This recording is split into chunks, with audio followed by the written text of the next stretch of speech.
Welcome back everybody to Forza Horizon 4, and today we're going to be going through another seasonal championship. We're going to be doing the Midnight Battle one, and it's concerning track toys like this Ferrari. So yeah, let's take a look at the kind of vehicles we're going to be able to use. It's a big variety. I'm pretty sure you'll have a lot of fun with this seasonal. Just make sure you wrap up warm.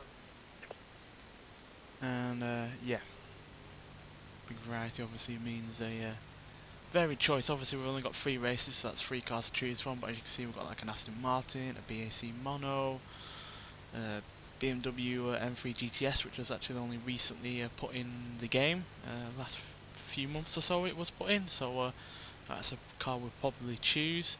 And you've got a bunch of Chevrolets, a couple of Dodges. We'll probably dive into cars that I don't think we've gone in before, so yeah, first off we're going to go in the Ford Super Van 3. I know it's a van and it's not got the highest of top speeds, but yeah, it's got really good handling and braking, solid launch and really good acceleration, and it doesn't weigh all that much despite having nearly 300 horsepower, so yeah, let's give it a try. I always like going for the more oddball vehicles, especially if it results in a fun race. And you can't get more oddball than a transit van with nearly 300 horsepower. Now granted, obviously in comparison to what a standard transit is, it's not very similar at all. I mean, outside of the way it looks at the front, even if you take away the splitter, then yeah, that's pretty much the only thing that looks similar to a standard transit. But let's see what it does against these more traditional track toys.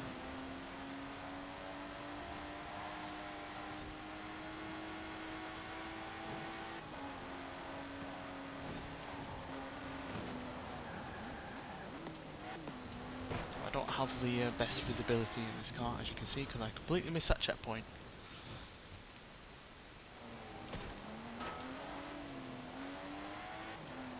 And somehow I got it that time. Now hopefully there's not too many long straights, because like I said, this does not have the highest top speeds. It has superb handling and braking, which will hopefully make up for its lack of top speed, especially since it means I can keep more speed going into a corner and then use its really rather good acceleration to fly out of them.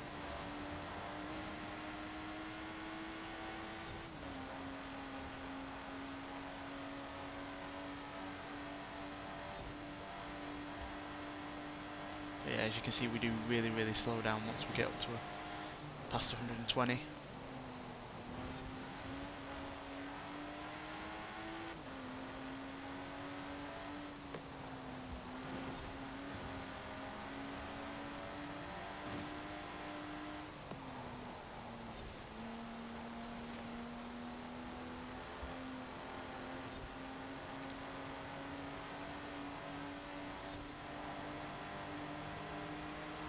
Come on, van, I'm more than halfway done.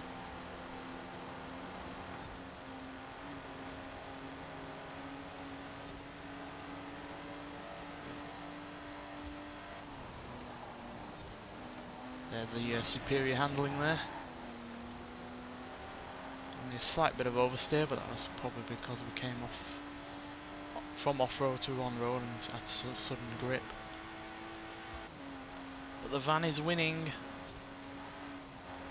Took us a while to get into this position, but we are winning. Let's hope the final bit is not too speed orientated. Oh dear.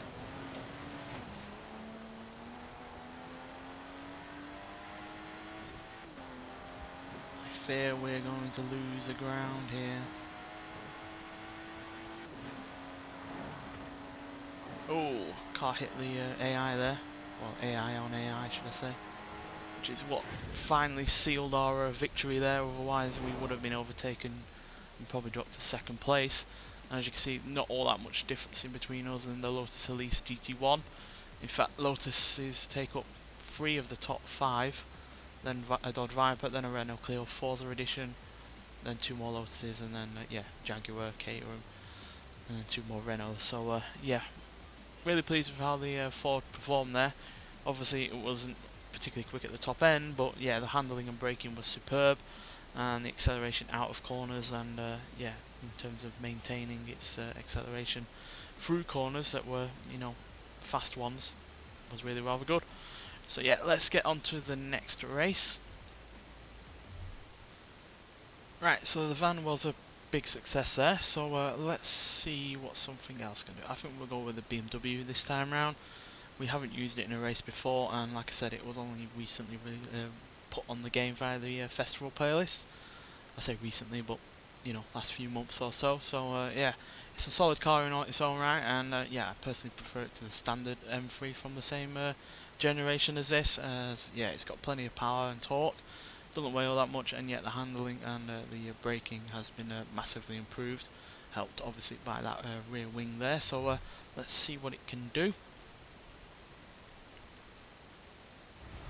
Now it's decidedly more powerful than the Transit. Certainly has a higher top speed, but acceleration isn't quite as good, and neither is handling or braking, because obviously this is a normal road car that's just been pumped up a little bit. But yeah, it's certainly going to have more speed on the go, and therefore should be more immune to being passed on the straights. Still rear wheel drive though, so it does have that in common.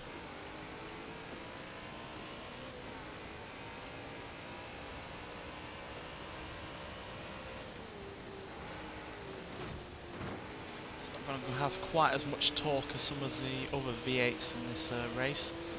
Obviously the Jaguars have even more horsepower, but they also have a great deal more torque.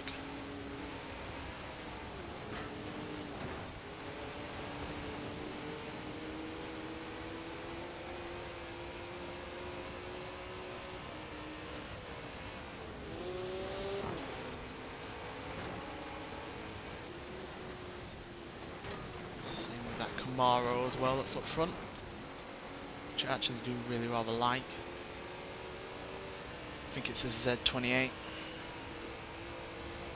which, to be honest, despite having a significant, oh dear, I've outbraked myself there, which despite having a significant amount less horsepower than, you know, the ZL1s and the like, I think the Z28 on the whole is the better car, and at the end of the day it still has more than 500 horsepower. But I like the fact that it's got a much larger engine and is more handling orientated. Now obviously the ZL1 1LE is also you know, performance orientated while having even more horsepower. But I don't know, I think there's something about having a solid amount of horsepower in a car that handles really rather well. It's just nice rather than, you know, having a ludicrous amount of horsepower in a car that handles just as well. Then you're asking quite a fair bit from that, and that's a BAC mono. I think that's just crashed there. Yeah, the normal traffic AI do get in the way in these races, but that's the whole point of a street race. It has a different element to the whole racing scenario, and we're struggling to keep up with the second and first places, to be honest.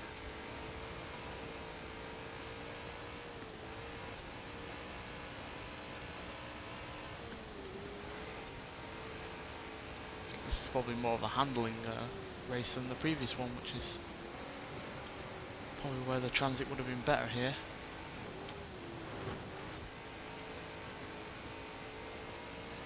Looking like we're going to have to settle for third. Can't catch up in this final bit, which is fine. I'm fine with podium positions. It's when we're lower than that is an issue, because then you'll struggle to get points. Oh, somebody's crashed. He crashed into a snowplow. Take advantage. Let's get second at least. Yeah, the Lotus had big issues there by hitting that snowplow.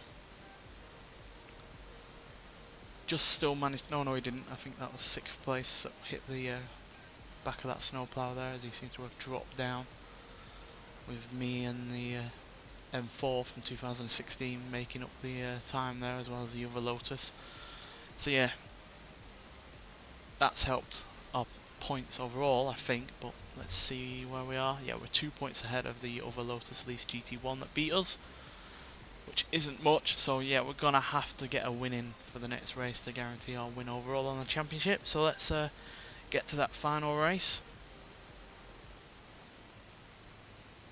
Right, so the BMW there not being quite as successful as the Ford, but I think the circuit wasn't really a match for the car, which obviously I didn't know at the time.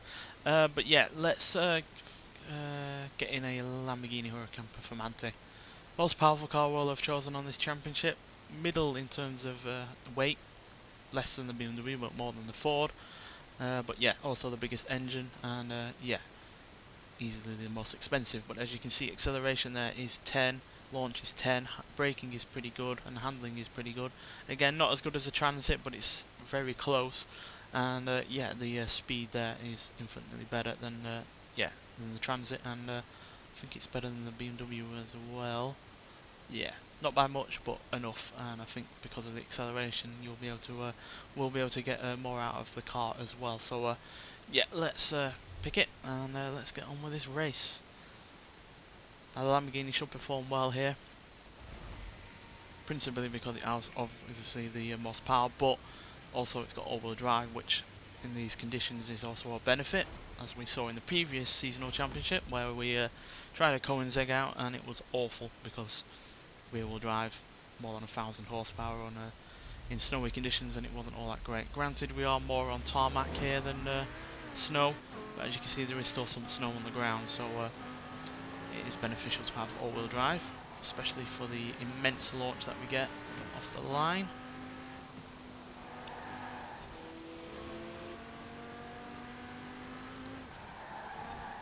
Never been a fan of the standard Huracan. It's a good car and everything, but it never had the kind of like, you know, insanity that plenty of other modern Lamborghinis have had. But this version, yeah, solves those problems while still being a really, really good car to drive. And yeah, to be honest, I think it looks better as well because of that spoiler and the other additions over the standard version. Granted, it's not got a massive amount of extra horsepower.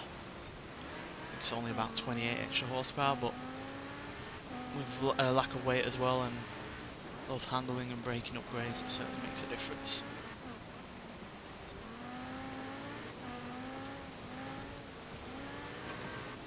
Certainly glad I chose all-wheel drive because we are yeah, no longer just on tarmac like we started.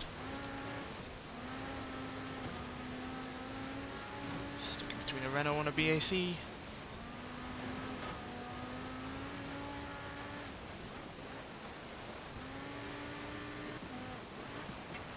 At least it will be a less AI traffic up here.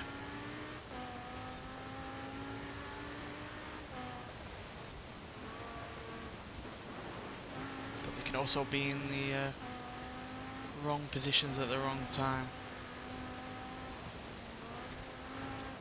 Which is why you can never really always get on your driving line on these races, because there's always going to be a car there. Right on time. My driving line is obviously on the inside, and yet there's a Audi saloon pottering around the corner. I don't think we're going to win this. This is a lot shorter than I expected it to be.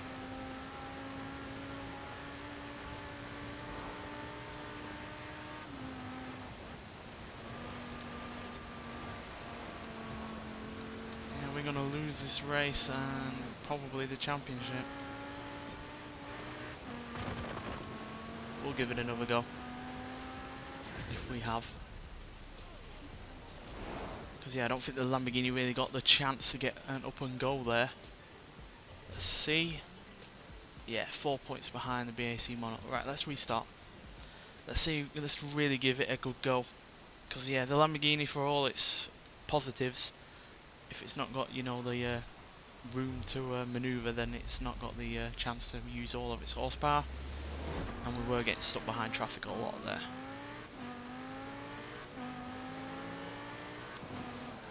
Which I guess is the curse of having such a good launching car.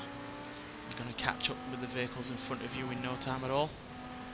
And if they're a lot slower than you are, then yeah, you're going to slow down yourself.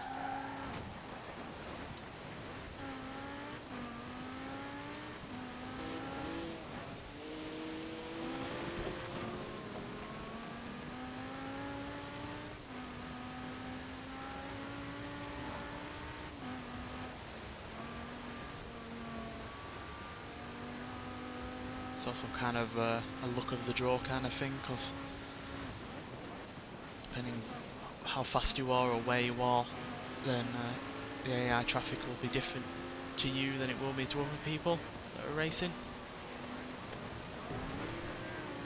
Also doesn't help that I am quite inept at times.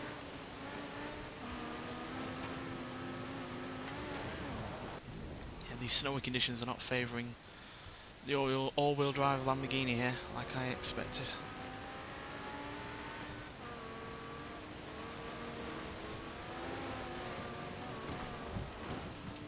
Oh dear.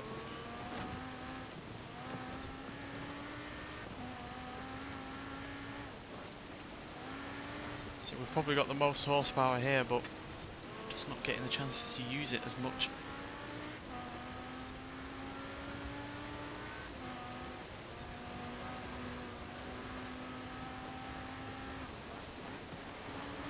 Just as quickly as we get some legs on the go, this is immediately slowed down by a corner or the lack of grip, or an AI vehicle getting in the way. Come on.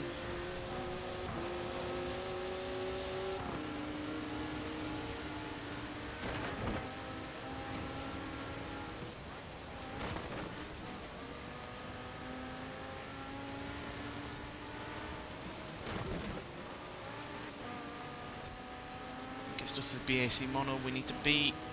Well, we've got BMW behind us, so we'll be alright. Whew, yeah. It might not look like a tough circuit, but when you're dealing with snowy conditions and a lot of horsepower, it kind of is.